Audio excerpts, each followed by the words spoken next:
Hello മക്കൾസ്, എല്ലാവർക്കും നമസ്കാരം. എന്തൊക്കെയുണ്ട് വിശേഷം? സുഖം തന്നെയല്ലേ? നമ്മളെ ക്വാർട്ടർലി എക്സാമിനേഷനൊക്കെ കഴിഞ്ഞു. ഗംഭീരമായി നിങ്ങൾ പഠിച്ചിട്ടുണ്ടാവും, നന്നായി പരീക്ഷ എഴുതിയിട്ടുണ്ടാവും, നല്ല മാർക്കുകൾക്ക് നിങ്ങൾക്ക് കിട്ടിയിട്ടുണ്ടാവും എന്നുള്ള കാര്യത്തിൽ എനിക്ക് യാതൊരു സംശയമില്ല. സൈലത്തിൻ്റെ ഒന്നുകൊണ്ടും ടെൻഷൻ അടിക്കേണ്ടതില്ല. അവർക്കെല്ലാവർക്കും നല്ല മാർക്കുകൾ കിട്ടിയിട്ടുണ്ട് എന്നുള്ളത് എനിക്ക് ഉറപ്പാണ്. നിങ്ങളുടെ കമൻറ്റുകളൊക്കെ വന്നു, വളരെ മനോഹരമായിരുന്നു പരീക്ഷ എന്നൊക്കെ പറഞ്ഞ സമയത്ത് വളരെയധികം സന്തോഷം തോന്നി മക്കളെ. അതുപോലെ നമുക്ക് ഹാഫ് ഇയർലി എക്സാമിനേഷനും ഫുൾ മാർക്ക് സ്വന്തമാക്കണം. അങ്ങനെയാണെങ്കിൽ ഹാഫ് ഇയർലി എക്സാമിനേഷന് നമ്മൾ ഏതൊക്കെ പാഠങ്ങളാണ് പഠിക്കേണ്ടത്, ഏതിനൊക്കെ പ്രാധാന്യം കൊടുത്താണ് പഠിക്കേണ്ടത്, നമുക്കൊന്ന് ചർച്ച ചെയ്ത് നോക്കാം. നമുക്ക് ആദ്യമായിട്ട് പഠിക്കാനുള്ളത് രണ്ടാമത്തെ യൂണിറ്റിലെ രണ്ടാമത്തെ പാഠമായ സബ്സെ ബഡേ ഷോമൻ എന്ന് പറയുന്നത് ഹാഫ് ഇയർലി എക്സാമിനേഷന് വെരി ഇമ്പോർട്ടൻ്റ് ആയുള്ളൊരു ചാപ്റ്ററാണ്. ഗീത് ചതുർവേദി എഴുതിയിരിക്കുന്നതാണിത്. ജീവനിയാണ്, ചാർലി ചാപ്ലിൻ്റെ ജീവചരിത്രത്തെക്കുറിച്ച്, അതിലൊരു പ്രധാന ഭാഗത്തെക്കുറിച്ച് ഗീത് ചതുർവേദി എഴുതിയ ഭാഗമാണ് നമുക്ക് ഈ സബ്സെ ബഡാ ഷോമൻ, ഏറ്റവും വലിയ കലാകാരൻ എന്ന് പറയുന്ന ചാപ്റ്ററിലൂടെ നമുക്ക് പഠിക്കാനുള്ളത്. ഓക്കെ മക്കളെ, ഒന്നാമത്തെ യൂണിറ്റ് നമുക്ക് സ്നേഹത്തെക്കുറിച്ചായിരുന്നു 3 പാഠങ്ങൾ. രണ്ടാമത്തെ യൂണിറ്റ് കലയെക്കുറിച്ചാണ്. അതിൽ അയാം കലാം കെ ബഹാനെ നമ്മൾ പഠിച്ചു. സബ്സെ ബഡാ ഷോമൻ എന്ന് പറയുന്നത് ചാർലി ചാപ്ലിൻ്റെ അമ്മ സ്റ്റേജിൽ പാട്ട് പാടിക്കൊണ്ടിരിക്കുമ്പോൾ പെട്ടെന്ന് തകരാറായി പോകുന്നു സൗണ്ട്. അവർ കരഞ്ഞുകൊണ്ട് പിറകിലേക്ക് വരുമ്പോൾ മാനേജർ അവർ തമ്മിൽ തർക്കം നടക്കുന്നു. അവസാനം മാനേജർ ചാർലി സ്റ്റേജിൽ പോയി പരിപാടി അവതരിപ്പിക്കണമെന്ന് പറയുന്നു. ചാർലി ഗംഭീരമായി, സ്കൂളിൽ പോലും ചേർത്തിട്ടില്ലാത്ത 5 വയസ്സുകാരന പയ്യൻ സ്റ്റേജിൽ കയറി ഗംഭീരമായി തകർത്താടി. ഓക്കെ, പിന്നീട് അവനെ എടുക്കാൻ വേണ്ടി അമ്മ ചെന്ന സമയത്ത്, സ്റ്റേജിൽ ചെന്നപ്പോൾ സമയത്ത് എല്ലാവരും എഴുന്നേറ്റ് കൈയടിച്ചു, ആ കൊച്ചുമകനെ അഭിനന്ദിക്കുകയും ചെയ്തു. ലോകത്തിലെ ആ മഹാനായ കലാകാരൻ്റെ ആദ്യ സ്റ്റേജ് ഷോ ഇങ്ങനെയായിരുന്നു. ഈ പാഠവുമായി ബന്ധപ്പെട്ട് നമുക്ക് ഏറ്റവും പ്രധാനമായിട്ട് ഫസ്റ്റിൽ മാനേജരും ഹെന്നയും തമ്മിൽ, അതായത് ചാർലി ചാപ്ലിൻ്റെ അമ്മയും മാനേജർ തമ്മിൽ കട്ടൻ്റെ പിറകിൽ തമ്മിൽ നടക്കുന്ന സംഭാഷണം, കോൺവെർസേഷൻ വളരെ പ്രധാനപ്പെട്ട വാർത്താലാഭമാണ്. चार्ली चैपलिन के माँ और मैनेजर के बीच का वार्तालाप तैयार कीजिए എന്ന് പറഞ്ഞാൽ വളരെ ഇമ്പോർട്ടൻ്റ് ആയൊരു വാർത്താലാഭമാണ്.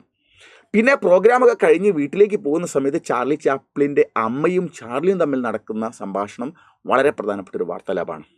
ഓക്കെ, പിന്നീട് അന്ന് രാത്രിയിൽ പ്രോഗ്രാമൊക്കെ കഴിഞ്ഞ് മാനേജർ ആകെ സങ്കടപ്പെട്ടു പോവുകയും എന്നാൽ അതിലേറെ സന്തോഷിക്കുകയും ചെയ്തൊരു രാത്രി കൂടിയാണ്. അന്ന് രാത്രിയിൽ മാനേജർ എഴുതുന്ന ഒരു ഡയറി വളരെ പ്രധാനപ്പെട്ടതാണ്. വീട്ടിൽ പോയിട്ട് സങ്കടവും അതുപോലെ തന്നെ സന്തോഷവും നിറഞ്ഞ രാത്രിയാണ് ചാർലിയുടെ അമ്മയ്ക്ക്. ചാർലിയുടെ അമ്മയുടെ ഡയറി വളരെ പ്രധാനപ്പെട്ട ഒരു ക്വസ്റ്റ്യനാണ്. അതുപോലെ ചാർലിയുടെ ഒരു ഡയറിയും നമ്മൾ പഠിച്ചു വെക്കണം. ഓക്കെ, പിറ്റേന്ന് നേരം പുലർന്ന സമയത്ത് ലണ്ടനിലെ പത്രങ്ങളൊക്കെ വലിയ വാർത്ത ചാർലി ചാപ്ലിൻ്റെ ഫോട്ടോ കൂടി വന്നു. അപ്പോൾ ആ പാഠവുമായി ബന്ധപ്പെട്ട് നമുക്ക് ചാർലിയുടെ സ്റ്റേജ് ഷോയെ ബന്ധപ്പെട്ട് ഒരു റിപ്പോർട്ട് നമുക്ക് ചോദിച്ചേക്കാം. പത്ര റിപ്പോർട്ട് നമ്മൾ പഠിച്ചു വെക്കണം. ഓക്കെ മക്കളെ, ഇതുകൂടാതെ നമ്മൾ പഠിക്കേണ്ട ഏറ്റവും പ്രധാനപ്പെട്ട സംഭവം ചാർലിയുടെ അമ്മ ചാർലിയുടെ കൂട്ടുകാരികൾക്ക്, കാരണം പാർക്കിലും ബീച്ചിലും വെച്ചിട്ട് അവരൊക്കെ പലതും നേരം പോകാൻ വേണ്ടിയിട്ട് ചാർലിയെ കൊണ്ട് ചെയ്യിപ്പിക്കാറുണ്ടായിരുന്നു. അതാണ് മാനേജർ കാണുന്നത്. അതൊരു അഭിനയ ട്രെയിനിങ്ങായി മാറി. അതുകൊണ്ട് ചാർലി ഇന്നലെ സ്റ്റേജിൽ ഗംഭീരമായി പ്രോഗ്രാം അവതരിപ്പിച്ചതിൻ്റെ മുഴുവൻ ക്രെഡിറ്റ് നിങ്ങൾക്കുള്ളതാണെന്ന് പറഞ്ഞുകൊണ്ട് ചാർലിയുടെ അമ്മ കൂട്ടുകാരികൾക്ക് കത്ത് എഴുതിയേക്കാം. ആ കത്തും വളരെ പ്രധാനപ്പെട്ട ക്വസ്റ്റ്യൻസ് ആണ്. പിന്നെ പാഠങ്ങളൊക്കെ കഴിഞ്ഞ സമയത്ത് നിങ്ങളുടെ സ്കൂളിൽ നിന്ന് ടീച്ചർ പറഞ്ഞു നമുക്ക് ചാർലി ചാപ്ലിൻ്റെ ഒരു ഫിലിം ഫെസ്റ്റിവൽ നമ്മൾ സ്കൂളിൽ നടത്തണം. അപ്പോൾ നിങ്ങളുടെ സ്കൂളിൽ നടക്കുന്ന ചാർലി ചാപ്ലിൻ്റെ ഫിലിം ഫെസ്റ്റിവലിനെ സംബന്ധിച്ച് ഒരു പോസ്റ്റർ എഴുതാൻ വേണ്ടി നിങ്ങളോട് ചോദിച്ചേക്കാം. ഇത്രയും ചോദ്യങ്ങൾ ഈ പാഠവുമായി ബന്ധപ്പെട്ട് നമ്മൾ പഠിച്ചു വെക്കേണ്ടതുണ്ട് മക്കളെ. ഓക്കെ, പിന്നീട് നമുക്ക് പഠിക്കാനുള്ളത്, നമ്മൾ പഠിക്കുന്നത് പിന്നെ 3ാമത്തെ യൂണിറ്റിലേക്കാണ് കിടക്കുന്നത്. 3ാമത്തെ യൂണിറ്റ് എന്ന് പറഞ്ഞാൽ 3ാമത്തെ യൂണിറ്റിൽ നമ്മൾ പ്രത്യേകമായിട്ട് പറയുന്നത്, നമ്മൾ അത് ഇക്കായ് തീൻ പ്രകൃതി കി പുക്കാർ, പ്രകൃതിയുടെ വിളിയാണ് നമ്മളതിൽ കേൾക്കുന്നത്. ഹർ ഏക്ക് സബി കേലിയെ സബ് ഹരേ കേലിയെ, എല്ലാവരും എല്ലാവർക്കും വേണ്ടിയാണ് എന്ന ഒരു കൂട്ടായ ജീവിതത്തിൻ്റെ സന്ദേശം നൽകുന്ന യൂണിറ്റാണ്. അതിൽ നമുക്ക് ഒന്നാമതായിട്ട് പഠിക്കാനുള്ളത് അകാൽ ഔർ ഉസ്കെ ബാദ് എന്ന് പറയുന്ന നാഗാർജുൻ ജിയുടെ കവിതയാണ്. ഈ ഇടതുവശത്ത് നിങ്ങൾ ചിത്രത്തിൽ കാണുന്നത് നിങ്ങൾ ക്ഷാമത്തിൻ്റെയും ദാരിദ്ര്യത്തിൻ്റെ ചിത്രമാണെങ്കിൽ, വലതുവശത്ത് ക്ഷാമം മാറിക്കഴിഞ്ഞപ്പോൾ അവസ്ഥയെക്കുറിച്ചാണ് നമ്മൾ കാണുന്നത്. ഈ രണ്ടവസ്ഥയെക്കുറിച്ചുള്ള പാരഗ്രാഫ് 2 എണ്ണമായിട്ടാണ് കവിത കൊടുത്തത്. ആദ്യം ക്ഷാമത്തിൻ്റെ അവസ്ഥ പാരഗ്രാഫ് 1 പറയുന്നു, രണ്ടാമത്തത് ക്ഷാമം ഒന്ന് മാറിയപ്പോൾ ഉള്ള അവസ്ഥയെക്കുറിച്ച് 2ാമത്തെ പാരഗ്രാഫിലും പറയുന്നു. ഈ പാഠവുമായി ബന്ധപ്പെട്ട് നമ്മൾ ഏറ്റവും പ്രധാനമായിട്ട് പഠിക്കേണ്ടത് ഈ കവിതയുടെ സമ്മറി പഠിച്ചു വെക്കുക എന്നുള്ളതാണ്. സമ്മറി കൃത്യമായിട്ട് പഠിച്ചു കഴിഞ്ഞാൽ ഉറപ്പായിട്ടും മാർക്കിലേക്ക് ചോദിക്കുന്ന ചോദ്യമാണ്. 7 മാർക്ക് ഇതിൻ്റെ അകത്തുണ്ടാവും. 4 മാർക്കിൻ്റെ സമ്മറി എഴുതണം, 2 മാർക്കിൻ്റെ ഒരു ക്വസ്റ്റ്യൻസ് ഉണ്ടാവും, 1 മാർക്കിൻ്റെ ഷോർട്ട് ആൻസർ ക്വസ്റ്റ്യൻസ് ഉണ്ടാവും. അപ്പോൾ ഇങ്ങനെ പഠിച്ചു വെച്ചാൽ അതിൽ നമുക്ക് 7 മാർക്ക്, 40-ൽ 7 മാർക്ക് നമുക്ക് എളുപ്പമാണ്. മാത്രമല്ല കൂടുതൽ വരിയില്ലാത്ത കവിതയാണ്, വളരെ ചെറിയ കവിതയാണ്. അപ്പോൾ അതുകൊണ്ട് നമുക്ക് ഗംഭീരമായി ഇത് പഠിച്ച് ഫുൾ മാർക്ക് സ്വന്തമാക്കാവുന്നുള്ളൂ. ഒറ്റ ക്വസ്റ്റ്യൻ ആൻസർ കവിതക്ക് ആസ്വാദൻ ടിപ്പിണി പഠിച്ചു കഴിഞ്ഞാൽ തന്നെ ഇതിലെല്ലാ 1 വേർഡ് ക്വസ്റ്റ്യൻസും എഴുതാനുള്ള ആശയങ്ങൾ അടങ്ങിയതാണല്ലോ ആസ്വാദൻ ടിപ്പിണി. അപ്പോൾ നമുക്ക് 7 മാർക്ക് ഉറപ്പാണ്. ഇത് വളരെ മനോഹരമായിട്ട് പഠിക്കേണ്ടതാണ്, ഗംഭീരമായിട്ട് പഠിക്കാൻ കഴിയുന്ന ഒരു കവിതയും കൂടിയാണ്. പിന്നെ നമുക്ക് ഈ യൂണിറ്റിൽ തന്നെ പഠിക്കാനുള്ളത് അടുത്ത് നമുക്ക് ഠാക്കൂർ കാ കുആം എന്ന് പറയുന്നതാണ്. നമ്മുടെ ആളുകൾ സമൂഹത്തിൽ കൂട്ടായി ജീവിക്കേണ്ടതിന് പകരം ജാതിയുടെയും മതത്തിൻ്റെയും പേരിൽ ഒക്കെ, രാഷ്ട്രീയത്തിൻ്റെയും ജാതിയുടെയും മതത്തിൻ്റെയൊക്കെ പേരിൽ വേർതിരിഞ്ഞ് നിൽക്കുകയും ഗ്രൂപ്പായി നിൽക്കുകയും എന്നിട്ട് വെള്ളം, വായു, ജലം എന്നിവ ചിലർക്ക് അനുവദിക്കാതിരിക്കുകയും ചെയ്യുന്ന ഒരു സാമൂഹ്യ വ്യവസ്ഥ ഉണ്ടായിരുന്നു. കുറേയൊക്കെ മാറ്റം വന്ന് തുടങ്ങിയിട്ടുണ്ട് ഇപ്പോഴെങ്കിലും. അപ്പോൾ അതുമായി ബന്ധപ്പെട്ട ഒരു പ്രേംചന്ദിൻ്റെ കഥയാണ് ഠാക്കൂർ കാ കുആം എന്ന് പറയുന്നത്. ജന്മിയുടെ കിണർ. ജന്മി ഉയർന്ന തമ്പുരാക്കന്മാരാണ്. അവരുടെ കിണറിൽ നിന്ന് താഴ്ന്ന ജാതിക്കാർക്ക് വെള്ളമെടുക്കാൻ കഴിയാത്ത വേദനാജനകമായ ഒരു അവസ്ഥയെക്കുറിച്ചുള്ള കഥയാണ് നമുക്കിതിൻ്റെ അകത്തുള്ളത്. ഈ പാഠത്തിൽ പ്രധാനമായി 2 കഥാപാത്രങ്ങളുള്ളത്. ഒന്ന് ജോക്കുവും ഗംഗിയും. ജോക്കു എന്ന് പറയുന്നത് നിങ്ങൾ കാണാം, ആ വെള്ളം കുടിക്കുന്ന ആളാണ് ജോക്കു. വെള്ളം കിണറിൽ നിന്ന് കോരിയെടുക്കുന്ന ആൾ, അഥവാ ആ ജോക്കുവിൻ്റെ പിറകിൽ നിൽക്കുന്ന വാതിൽ തുറന്നു വരുന്ന ആ സ്ത്രീ ഉണ്ടല്ലോ, രണ്ടും ഒരാൾ തന്നെയാണ്. അവരാണ് ഗംഗി എന്ന് പറയുന്നത്. അപ്പോൾ ഇവരെക്കുറിച്ചുള്ള ആണ് സംഭവം. ഇത് ജോക്കുവും ഗംഗിയും തമ്മിലുള്ള ഒരു പ്രധാനപ്പെട്ട സംഭാഷണമാണ് ഈ പാഠത്തിലുടനീളം കിടക്കുന്നത്. പക്ഷേ അന്നത്തെ സാമൂഹ്യ വ്യവസ്ഥ മുഴുവനും, ചീഞ്ഞഴിഞ്ഞ സാമൂഹ്യ വ്യവസ്ഥ മുഴുവൻ ഇവരുടെ രണ്ടുപേരുടെ സംസാരത്തിനിടയിലൂടെ നമുക്കിങ്ങനെ വായിച്ചെടുക്കാൻ പറ്റുന്നുണ്ട്. അങ്ങനെ മനോഹരമായ, കരളലിയിക്കുന്ന, വേദനിപ്പിക്കുന്ന, ഒരു ആരെയും മനസ്സിൽ നൊമ്പരമുണ്ടാക്കുന്ന ഒരു കഥയാണ് ഠാക്കൂർ കാ കുആം എന്ന് പറയുന്ന പ്രേംചന്ദ് എഴുതിയിരിക്കുന്ന ഈ കഥ. ഇതിൻ്റെ അകത്ത് രോഗിയായി കിടക്കുന്ന ജോക്ക് വെള്ളം കുടിക്കാൻ വേണ്ടി ഗംഗയോട് പറയുകയും അവൾ അല്പം വെള്ളം കൊണ്ട് കൊടുക്കുകയും ചെയ്യുമ്പോൾ ദുർഗന്ധമുള്ള വെള്ളമാണ് കിട്ടുന്നത്. ആ വെള്ളവുമായി ബന്ധപ്പെട്ട് വെള്ളം കൊടുക്കുന്നതും ജോക്ക് കുടിക്കാൻ നോക്കുന്നതുമായി ബന്ധപ്പെട്ട് ജോക്കും ഗംഗയും തമ്മിൽ നടക്കുന്ന കോൺവെർസേഷൻ വളരെ പ്രധാനപ്പെട്ടതാണ്. അങ്ങനെ ഗംഗി വെള്ളമെടുക്കാൻ വേണ്ടി പോകുന്നു. രാത്രിയിൽ തമ്പുരാൻ്റെ വീട്ടിലെ കിണറിൽ വെള്ളം മോഷ്ടിക്കാൻ വേണ്ടി പോവുകയാണ് സത്യത്തിൽ. അങ്ങനെ വെള്ളം കിട്ടാതെ അവർക്ക് തിരിച്ചു വരേണ്ടി വരികയാണ്. കാരണം അവർ വെള്ളമെടുക്കാൻ മുമ്പ് 2 സ്ത്രീകൾ വെള്ളം കോരാൻ വരുന്നു. അവർ സംസാരിക്കുന്നത് കോൺവെർസേഷൻ വളരെ പ്രധാനപ്പെട്ട. 2 സ്ത്രീകൾ വെള്ളം കോരാൻ വേണ്ടി വരുന്നു. അത് ഉയർന്ന ജാതിയിൽപ്പെട്ട സ്ത്രീകളാണ്. അവർക്കും സ്ത്രീകൾ എന്ന നിലയ്ക്ക് ഒരുപാട് പ്രയാസങ്ങൾ വീട്ടിൽ അനുഭവിക്കേണ്ടി വരുന്നുണ്ട്. അവരുടെ കോൺവെർസേഷൻ പരീക്ഷയിൽ പ്രധാനപ്പെട്ട 2ാമത്തെ വാർത്താലാപാണ്. അത് കഴിഞ്ഞ് ഗംഗി എങ്ങനെയോ വെള്ളം എടുക്കാൻ വേണ്ടി നോക്കുമ്പോൾ തമ്പുരാൻ്റെ വീട്ടിൽ നിന്ന് സൗണ്ട് കേൾക്കുന്നു, വാതിൽ തുറക്കുന്ന ശബ്ദം കേൾക്കുന്നു. അവൾ കയറും കാപ്പിയും എല്ലാം പിടുത്തം വിട്ട് പാത്രമെല്ലാം കിണറിലേക്ക് പോകുന്നു. അപ്പോൾ ബ്ലൂം എന്ന് പറഞ്ഞ ശബ്ദം കേൾക്കുന്നു. അത് കേട്ടിട്ട് ആരാണെന്ന് ജന്മിയുടെ വീട്ടിൽ നിന്ന് അലറി ഒച്ച കേൾക്കുമ്പോൾ ഗംഗി ജീവനം കൊണ്ട് വെള്ളമില്ലാതെ ഓടി വീട്ടിലേക്ക് എത്തുമ്പോൾ ആ ദുർഗന്ധമുള്ള വെള്ളം ജോക്ക് കുടിക്കുന്ന, കരളലിക്കുന്ന രംഗമാണ് ഗംഗി കാണുന്നത്. ആ സമയത്ത് ജോക്കും ഗംഗിയും നടക്കുന്ന കോൺവെർസേഷൻ, അതും വളരെ പ്രധാനപ്പെട്ട ഒരു കോൺവെർസേഷനാണ്. അപ്പോൾ ഇത്രയും നമുക്ക് അതിൽ പ്രധാനപ്പെട്ടാണ്. പിന്നീട് നമ്മളോട് ചോദിക്കുന്നത്, ആ പാടുമായി ബന്ധപ്പെട്ട് നമുക്ക് ചോദിക്കാൻ സാധ്യതയുള്ളത്, അന്ന് രാത്രി ഗംഗി ഒരു ഡയറി എഴുതുന്നു. ആ ഡയറി വളരെ പ്രധാനപ്പെട്ടതാണ്. മാത്രമല്ല ഇതിൽ ഉടനീളം നിറഞ്ഞു നിൽക്കുന്ന പ്രധാനപ്പെട്ട കഥാപാത്രം ഗംഗിയാണ്. ഗംഗിയെക്കുറിച്ചുള്ള ക്യാരക്ടർ സ്കെച്ച് നമുക്ക് ചോദിക്കുന്ന ചോദ്യമാണ്. അപ്പോൾ ഗംഗിയുടെ ഡയറി ഉണ്ടാവും, ഗംഗിയുടെ ക്യാരക്ടർ സ്കെച്ച് ഉണ്ടാവും. 3 കോൺവെർസേഷനും ഇതിൻ്റെ അകത്ത് പ്രധാനപ്പെട്ടതാണ്. ഒന്ന് ജോക്കും ഗംഗിയും ആദ്യം നടക്കുന്നത്, പിന്നീട് കിണറിൻ്റെ അടുത്തേക്ക് 2 സ്ത്രീകൾ നടന്നു വരുമ്പോൾ അവർ തമ്മിൽ നടക്കുന്നത്, വെള്ളം കിട്ടാതെ തിരിച്ച് വീട്ടിലേക്ക് എത്തിയ സമയത്ത് ആ ഗംഗിയും ജോക്കും തമ്മിൽ നടക്കുന്ന കോൺവെർസേഷൻ വളരെ പ്രധാനപ്പെട്ടതാണ്. ഓക്കെ, പിന്നീട് നിങ്ങൾക്ക് ഇതുമായി ബന്ധപ്പെട്ട ഒരു 3ഓളം പോസ്റ്റർ ഈ പാഠങ്ങളിലുണ്ട്. ഹാഫ്ഇയർലി, ക്വാർട്ടർലി കഴിഞ്ഞാൽ പിന്നെ നമുക്ക് എല്ലാ പാഠങ്ങളിലും ഒരുവിധം പോസ്റ്ററുകളുണ്ട്. നിങ്ങൾക്ക് ജാതി വിരുദ്ധ സന്ദേശം നൽകുന്ന ഒരു പോസ്റ്റർ എഴുതാൻ വേണ്ടി നിങ്ങളോട് ചോദിച്ചേക്കാം. അല്ലെങ്കിൽ ജാതിപ്രദായിക അഭിശാപ് ഹേ, ജാതി സമ്പ്രദായം ഒരു ദുരവസ്ഥയാണ്, ഇതിനെക്കുറിച്ച് നിങ്ങൾ സ്കൂളിൽ ഒരു സങ്കോഷ്ഠി സെമിനാർ സംഘടിപ്പിക്കുന്നു, അതിൻ്റെ ക്യാമ്പസിൽ സന്ദേശം നൽകുന്നൊരു പോസ്റ്റർ ഒരു പക്ഷേ നിങ്ങളോട് ചോദിച്ചേക്കാം. ഓക്കെ, പിന്നെ നിങ്ങൾ ഠാക്കൂർ കാ കുആം എന്ന നാടകം നിങ്ങളെ സ്കൂളിൽ അവതരിപ്പിക്കാൻ പോകുന്നു, അതുമായി ബന്ധപ്പെട്ട ഒരു പോസ്റ്റർ ചോദിച്ചേക്കാം. ഇങ്ങനെ ഇത്രയും പ്രധാനപ്പെട്ട കാര്യങ്ങളാണ് ഈ പാഠത്തിൽ നമുക്ക് പഠിക്കാനുള്ളത്. ഓക്കെ, അത് കഴിഞ്ഞാൽ പിന്നെ നമ്മൾ പോകുന്നത് 4ാമത്തെ യൂണിറ്റിലേക്കാണ്.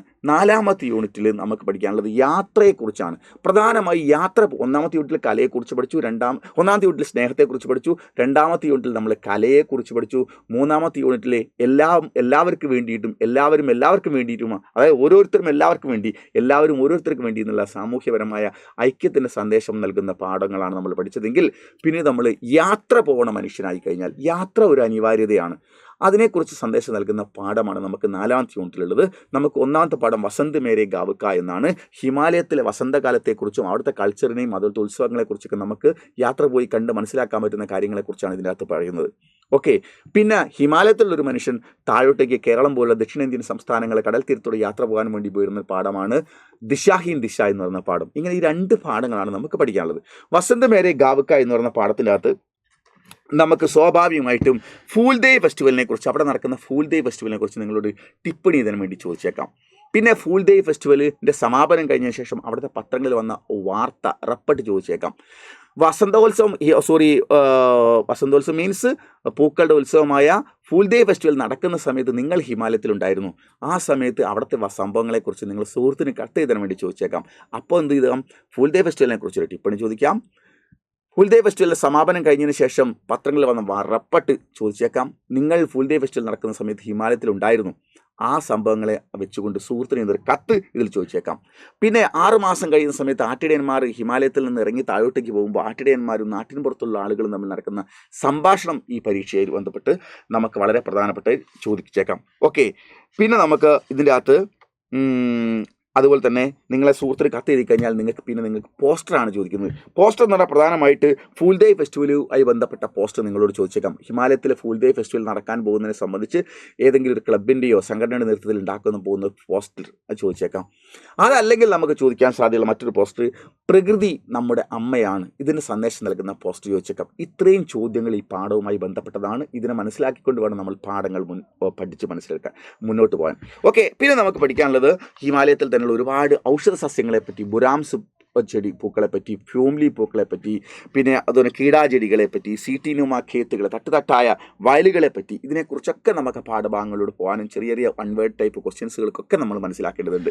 അത് കഴിഞ്ഞാൽ നമുക്ക് പഠിക്കേണ്ടത് ദിശാഹീൻ ദിശ എന്ന് പറയുന്ന പാഠമാണ് പഠിക്കേണ്ടത്. ദിശാഹീൻ ദിശ എന്ന് പറയുന്ന പാഠത്തിൽ പ്രധാനമായിട്ട് മോഹൻ രാകേഷാണ് എഴുതിയിരിക്കുന്നത്. മോഹൻ രാകേഷ് ഹിമാലയത്തിലുള്ള ഒരാളാണ്, ഉത്തരാഞ്ചൽ സംസ്ഥാനത്തുള്ള ഒരാളാണ്. അദ്ദേഹം ദക്ഷിണേന്ത്യൻ സംസ്ഥാനമായ കടൽ തീരത്തുകൂടെ കേരളത്തിലൂടെയും ഗോവയിലൂടെയും ഒക്കെ പോകാൻ വേണ്ടി തീരുമാനിക്കുന്നു. അദ്ദേഹം ആദ്യം തീരുമാനിക്കുന്നു കന്യാകുമാരിയിൽ പോയിട്ട് ബോംബെയിലേക്ക് യാത്ര അവസാനിപ്പിക്കണം, കേരള തീരത്തിലൂടെ യാത്ര പോകണമെന്ന് വിചാരിക്കുന്നു. പക്ഷേ യാത്ര പുറപ്പെട്ട് കഴിഞ്ഞപ്പോൾ അദ്ദേഹം ബോംബെയിൽ നിന്ന് നേരെ തിരിച്ച് കന്യാകുമാരി അവസാനിപ്പിക്കാവുന്ന രീതിയിൽ വെച്ച് വരുന്നു. അങ്ങനെ അവസാനം യാത്ര പുറപ്പെടുന്ന സമയത്ത് അദ്ദേഹം ഭോപ്പാൽ തടാകത്തിൻ്റെ അടുത്ത് എത്തുന്നു. ഭോപ്പാൽ തടാകത്തിൻ്റെ ട്രെയിൻ നിർത്തിയ സമയത്ത് എൻ്റെ സുഹൃത്തായ അവിനാശിനെ കാണുന്നു. അവിനാശിനെ കണ്ടപ്പോൾ ആ സമയത്ത് ലോങ് ടിക്കറ്റ് എടുത്തെങ്കിലും അദ്ദേഹത്തിന് അവിടെ ഇറങ്ങേണ്ടി വരുന്നു.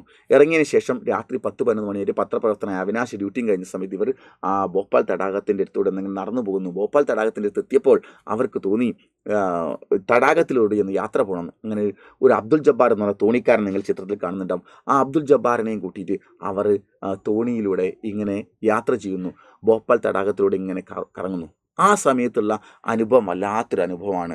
എല്ലാവരും ഉറങ്ങുന്ന സമയത്ത് രാത്രി ഒരു 11-12 മണിയാകുന്ന സമയത്ത് തടാകത്തിലൂടെ ഇവരിങ്ങനെ യാത്രയാവുന്നു. അമ്പരചുംബികളായ ബിൽഡിങ്ങുകളുടെ ലൈറ്റുകളൊക്കെ തടാകത്തിൽ വരുന്ന സമയത്ത് വല്ലാത്തൊരു പ്രത്യേക സൗന്ദര്യവും അനുഭൂതി അവർക്കുണ്ടാകുന്നു. ആ ദിവസം മോഹൻ രാകേഷ് തൻ്റെ യാത്ര സംബന്ധിച്ച് ഭോപ്പാൽ തടാകത്തിലുള്ള യാത്രയെക്കുറിച്ച് സുഹൃത്തിന് എഴുതുന്നൊരു കത്ത് വളരെ പ്രധാനപ്പെട്ട ചോദ്യമാണ്. മോഹൻ രാകേഷ് അന്ന് രാത്രിയിൽ ഒരു ഡയറി എന്ന് വളരെ പ്രധാനപ്പെട്ടൊരു ഒരു ക്വസ്റ്റ്യനാണ്. പിന്നെ നിങ്ങൾ ഒരു കമ്പിളി പുതപ്പ് പോലും പുതയ്ക്കാതെ ആ രാത്രിയിൽ, തണുപ്പുള്ള രാത്രിയിൽ ഡിസംബർ മാസത്തിൽ ആ തടാകത്തിലൂടെ തോണി തുഴഞ്ഞ് യാത്രക്കാരെ കൊണ്ടുപോകുന്ന ഒരു തോണിക്കാരൻ നിങ്ങൾ കാണാം. വൃദ്ധനായ മനുഷ്യൻ, അദ്ദേഹത്തിൻ്റെ പേര് അബ്ദുൽ ജബ്ബാർ എന്നാണ്. അദ്ദേഹത്തെക്കുറിച്ചുള്ള ക്യാരക്ടർ സ്കെച്ച് രാത്രി 12 മണിയായിട്ടും തോണി തുഴയുന്നുണ്ടെങ്കിൽ എന്തായിരിക്കും ആളുടെ ഒരു സാമ്പത്തികവും സാമൂഹികമായ അവസ്ഥ. അപ്പോൾ അതുകൊണ്ട് അദ്ദേഹത്തെക്കുറിച്ചുള്ള ക്യാരക്ടർ സ്കെച്ച് ചോദിച്ചേക്കാം. ഇങ്ങനെ ഇത്രയും കാര്യങ്ങളെ ചോദ്യങ്ങളെ ഡിപ്പെൻഡ് ചെയ്തുകൊണ്ട് ചോദ്യങ്ങളെ പ്രധാനമായി മനസ്സിൽ കണ്ടുകൊണ്ട് വേണം പാഠഭാഗങ്ങൾ മനസ്സിലാക്കി പോകാൻ. വെറുതെ അങ്ങ് സ്റ്റോറി മനസ്സിലാക്കി പോയതുകൊണ്ട് കാര്യമില്ല. അപ്പോൾ ഇത്രയും കാര്യങ്ങളൊക്കെ നമ്മൾ മനസ്സിലാക്കിയിട്ട് വേണം നമ്മൾ പരീക്ഷയിൽ ആഫിയൽ എക്സാമിനേഷൻ നമുക്ക് മുഴുവനായിട്ട് പഠിക്കാൻ. അപ്പോൾ നമുക്ക് 5 പാഠങ്ങളാണ് നമ്മൾ പഠിക്കാനുള്ളത് ആഫിയൽ എക്സാമിനേഷന്. ഒന്ന് സബ്സെ ബഡേ ഷോമേനാണ്, പിന്നെ അകാൽ और उसके बाद എന്ന് പറയുന്ന കവിതയാണ്, പിന്നെ ടാക്കൂർ കാ കൂവാം എന്നാണ്, പിന്നെ വസന്ത് മേരെ ഗാവ് കാണ്, ദിശാഹിൻ ദിശ എന്നിപ്പോൾ നിങ്ങൾ സ്ക്രീനിൽ കാണുന്ന പാഠങ്ങളാണ്. ഈ 5 പാഠമാണ് പഠിക്കാനുള്ളത്. പിന്നീട് ഒരു യൂണിറ്റ് ബാക്കി ഉണ്ടാവും. ആ ഒരു യൂണിറ്റ് നമ്മൾ മോഡൽ എക്സാം ആകുമ്പോഴേക്കാണ് പഠിച്ചു തീർക്കേണ്ടത്. ആ 2 പാഠവും അങ്ങനെ വരുമ്പോൾ എല്ലാ ഭാഗവും തുടക്കം എന്നുള്ള എല്ലാ ക്വസ്റ്റ്യൻസും ചോദിക്കുകയും ചെയ്യും. ഇപ്പോൾ തന്നെ ഈ 5 പാഠങ്ങളിൽ മാത്രം നിങ്ങൾ ഒതുങ്ങിയെന്നാൽ പോരാ, 10 മുതൽ 20% വരെ ചോദ്യങ്ങൾ ക്വാർട്ടർലി എക്സാമിനേഷൻ നമ്മൾ പഠിച്ച പാഠഭാഗങ്ങളിൽ നിന്ന് കൂടെ വരും. അപ്പോൾ അതും കൂടി മനസ്സിലാക്കിയിട്ടാണ് നമ്മൾ പരീക്ഷയ്ക്ക് പോകാൻ. അപ്പോൾ നമുക്ക് ഓരോ കാര്യങ്ങളും ഡീറ്റെയിൽ ആയിട്ട് വീഡിയോയിലും ലൈവ് ക്ലാസ്സുകളായിട്ട് ഞാൻ വരും. അപ്പോൾ നമുക്ക് ഓരോന്ന് വിശദമായി പഠിച്ച് ക്വാർട്ടർലിയെ പോലെ ഹാഫ്-ഇയർലിയിലും ഫുൾ മാർക്ക് നമുക്ക് സ്വന്തമാക്കേണ്ടതുണ്ട്. അപ്പോൾ കൂടുതൽ ഡീറ്റെയിൽ ആയുള്ള വീഡിയോ ആയിട്ട് സാർ വീണ്ടും വരാം. Okay, by.